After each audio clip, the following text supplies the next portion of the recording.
आज हूँ पश्चिम ओडिशार गणपर्व नुआखाई तिहार। ये नुआखाई तिहार लगी पश्चिम ओडिशार इष्टदेवी माँ समलेंकर पासरे लगी हेबा नवान्न आथिर लगी चली प्रस्तुति। घरे घरे बना होचे पिठापना। इष्टदेवी पासरे नुआ धान लगवा पर सब परिवार मनावे नवान्न नुआखाई परब। ये नुआखाई परब लगी पूरा पश्चिम ओडिशा उत्सवमुखर हो उठुचे पड़ुछे। इथिर लगी कंटापाली जमीदार घर माँ पाई आसीचे स्वतंत्र नुआखाई भार।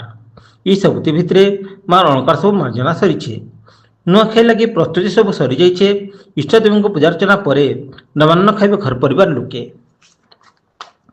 नुआखाई परब आगु निशा कारोबार रे रोक लगाइबाकू अंटा भिड़ीचे जिला प्रशासन।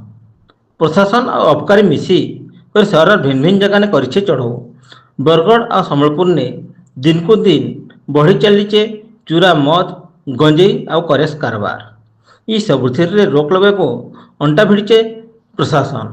सहर सरकारी बस स्टाण्ड बेसरकारी बस स्टाण्ड हॉस्पिटल छक आदि जगह ने चढ़ऊ जारी रखीचे सरकार स्वतंत्र team. Bureau report the news today.